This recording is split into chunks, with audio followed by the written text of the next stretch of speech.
Jesus is Lord when the society was saying Caesar is Lord. And so there were risks politically, there were risks religiously, and yet the disciples go on to proclaim these things, even to the detriment of their own lives. A son of God, he's claiming to be the Son of God. This is absolutely amazing because Piers Morgan actually presses Wes Huff on the evidences for the resurrection of Jesus and if Jesus actually was a historical, reliable person. And Wes Huff does an absolutely amazing job answering every question. Let's get right into it. Now, again, to play devil's advocate, the argument against it goes, look, all these witnesses were likely to have been pretty primitive, mostly illiterate people.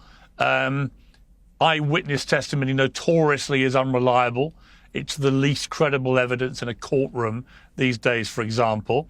And since the historical method doesn't deal with miracles, it's ridiculous, people say, to base any history on it. And even Matthew's gospel tells us when Jesus appeared in front of his 11 disciples, some of them doubted, to which people say, well, if even not all his disciples believe this, why on earth should we? Yeah, I think there are a few things going on there. In terms of the historical method and how we actually evaluate things, we only have witness testimony. You know, you do have something that's very different than a courtroom in a modern legal setting, right? Even something like hearsay. Well, all of ancient history in one sense is hearsay, but that doesn't apply when we apply it to the historiographical method. We need to use the same standards that when we would look at something like, say, the biographies of Tiberius with Velleius Paterculus, Tacitus, Suetonius, and Cassiodeo. When we have multiple instances of reporting on someone's life, we look at both the things that they agree on and the things maybe where they have a differentiation in detail. And then we try to, the best of our ability, explain some of the different instances that are going on. Now, I would say, you know, to the accusation, well, these are just ancient, illiterate people. That's what C.S. Lewis referred to as chronological snobbery. You know, just because people are ancient neither means they're stupid nor that they don't know what's going on. And what we have in terms of this event is really early on after Jesus's death, we have an explanation of what if the resurrection didn't take place, what we would expect. The 11 disciples are hiding in the upper room. They're scared. They're aware of other messianic movements in the ancient world. Individuals like Simon Bar Giora, who claimed to be the Messiah when his movement was squashed. So when he died, when he died, his movement was squashed. And so I think we have to look at, okay, what explains these 11 scared disciples then going on to not just proclaim that Jesus did rise from the dead, but actually went to the point of risking their lives in persecution. And some of them did die for that proclamation. And so I think it's not outside of the realm of possibility for history to actually be able to evaluate this evidence and say, okay, we have these questions. How then do we explain something like an empty tomb, or even Jesus's disciples go back and the account of the Pentecost happens in Jerusalem. So Jesus's disciples go back to the scene of the crime in the town where people would have saw him crucified, and now they're proclaiming he's resurrected. Well, why would you go back to the place where people could have actually known what actually happened, especially if you're trying to be disingenuous or dishonest? And then that's where it happens. And you know, Stephen is the first martyr. That also happens in Jerusalem. That would have been a warning shot across the bow for the disciples if they wanted to continue on proclaiming these things. They would have realized that this is controversial, both in Jewish circles and in Gentile circles, to be proclaiming these things, to be declaring Jesus as Lord. You know, one of the earliest confessions of Christianity was Jesus is Lord when the society was saying Caesar is Lord. And so there were risks politically, there were risks religiously, and yet the disciples go on to proclaim these things, even to the detriment of their own lives. And I always like to think about how crazy people are. People do not die for something that they know is a lie. And if they know is a lie, the only time they would do something would be for their own gain. But people say, well, look, there are parts of the New Testament that allude to Jesus as now to have been the Son of God. And then there are parts where he appears to be God himself. How do you counter that argument, that there's an inconsistency there? Yeah, so Son of God is a title that is reserved for not differentiating Jesus from God. You know, in John's gospel in particular, we have instance where Jesus is referring to himself as the Son of God in a way that actually has the Jews picking up stones to stone him. And when he says, you know, what of these good works are you going to stone me for? They say, not for your good works, but because you call Jesus your Father, making yourself equal with God. And, you know, Jesus then, he doesn't say, oh, no, no, you've misunderstood me. You know, my Muslim friends like to point out that there are multiple sons of God throughout the Bible. David was referred to as a son of God. But what's unique is that despite there being, sometimes my Muslim friends like to say, sons by the tons, despite that reality, that Jesus is not claiming to be a son of God, he's claiming to be the Son of God in a unique way that not only puts him on equal footing with the Father, but in this monotheistic context of ancient Judaism, actually ascribes to himself honors, attributes, names, and deeds that only God himself has the right to hold. And so the Jews throughout the New Testament, throughout Jesus's ministry and his goings on, they aren't confused by the things he says. You know, when he, at the beginning of Mark's gospel, when he forgives the sins of a person, their response is, who can forgive sins but God alone? And they're exactly right. Only God can forgive our sins. And so Jesus is, in his kind of answer, saying, you know, I'm doing this so that you know that the Son of Man can forgive sins. That's not a correction. That's a reframing in saying, yes, you're right. Only God can forgive sins. That's what I'm doing. Who does that make me? Jesus does the same thing when the rich man comes to him and he's like, good teacher. And Jesus is like, no, who are you calling good? No one is good except for the Father. He wasn't saying that he is not good. He's saying, do you know what you're calling me? God. I've seen Ricky Gervais on various talk shows. He's one of the world's most famous atheists. And he says, look, there are 3,000 gods if you add them all up from all the religions. You know, who's to say your one's the real one? And what about the others then? Do they not exist? Are they not real gods? In other words, his position is, look, you can't all be right unless there are 3,000 different versions of a supernatural, spiritual being overseeing us all. What do you say to him? Yeah, well, I think it's a rather foolish argument in that competition doesn't negate objective reality. So say we're using a courtroom analogy. If someone was convicted of a crime here in the city of Toronto, where I live, and he stood before a judge and he said, really, you think I committed this crime? Do you know how many people are in the city? We have 3 million people in this city. And you think I'm the one who did the crime? Really? Out of all the, you know, how many people are in Toronto? How many people are in Ontario? How many people are in Canada? How many people are in North America? You really think that given the amount of people that are on this earth, I'm the one who committed the crime?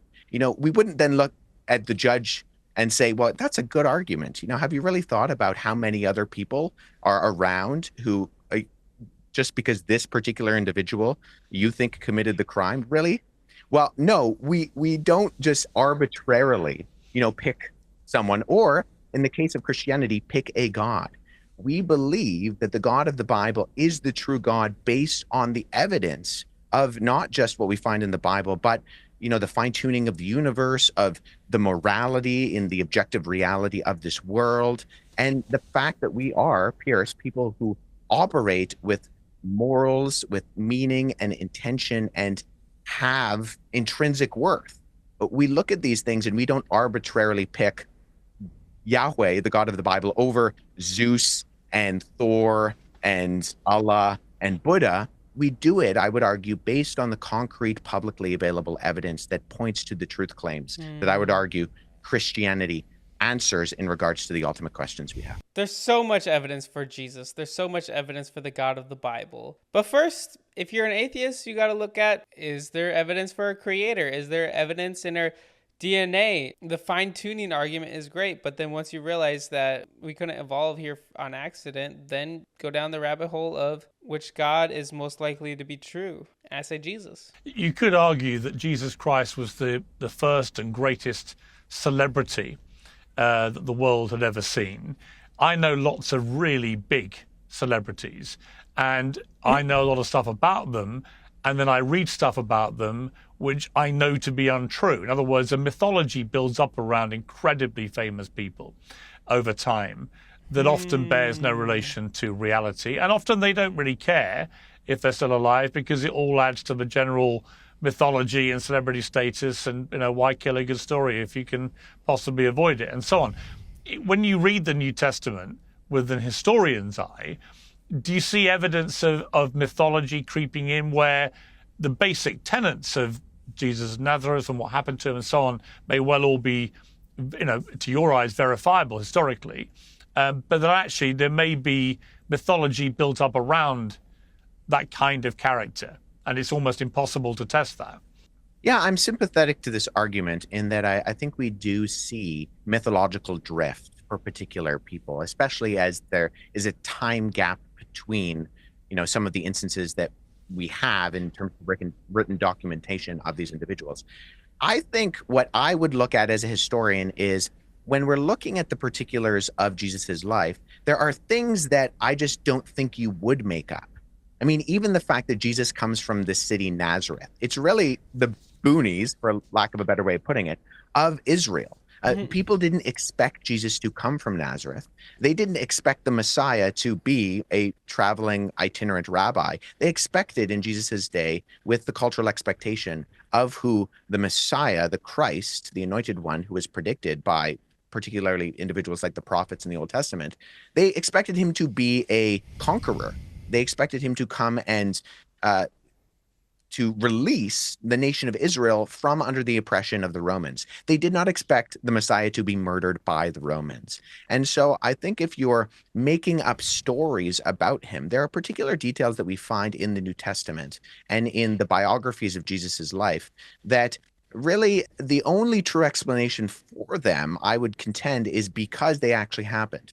Even if you read the accounts of the biographies, the disciples really come across as pretty dumb sometimes. In fact, Jesus is teaching them and they just continue to not get what he's talking about. Ultimately, to the point where Jesus is telling them he's going to be handed over, he's going to be crucified, he's going to rise on the third day. And even his closest disciple, Peter, is saying, that's not going to happen.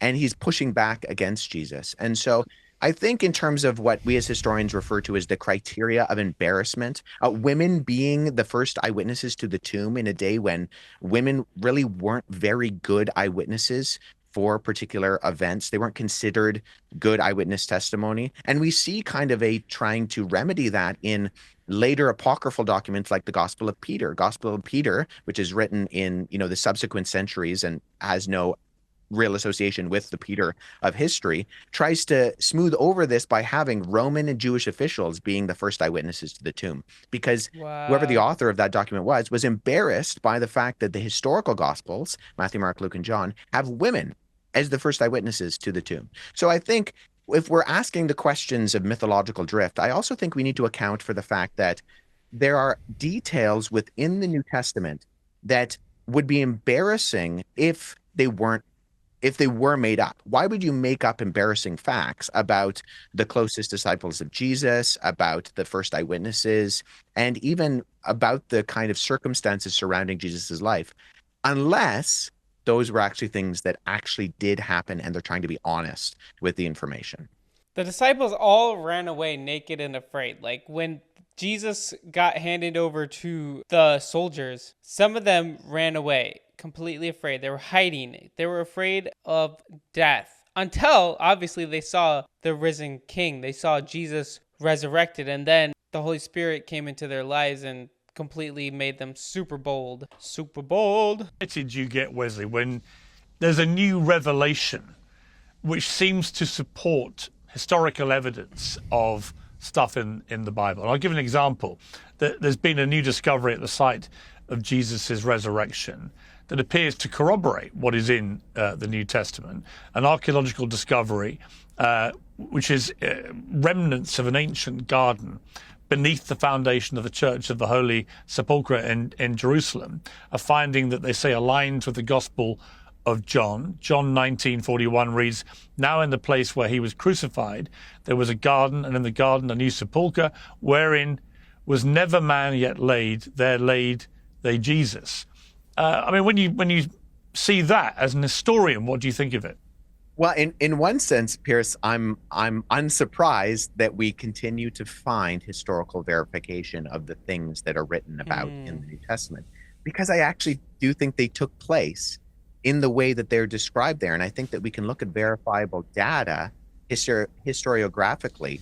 And so when we continue to stick shovels in the ground or do further investigation, or when papers are continued to be published, I'm very excited about particular discoveries, but I'm not overly surprised, because I think as time goes on, we're, even though the time is farther from the time of Jesus, I actually think because of things like archaeology and historical research, we actually tend to get closer to verifying the details that we find described in things like the biographies of Jesus' life, Matthew, Mark, Luke, and John. Absolutely amazing, because every time we find something, it doesn't ever debunk the Bible. It doesn't ever debunk. You see, Jesus wasn't a real person. You see, that didn't actually happen in the Bible. No, it's the opposite. We find things that help us to understand more and more about the Bible, and to further collaborate and further point to the truth of the gospel. Well, anyway, guys, thank you so much for watching. I encourage you all to go to Jesus today. Know that he loves you so, so much. Put him first. In the description below, there's a link for you to decide to follow Jesus for the first time. I encourage you to do that today.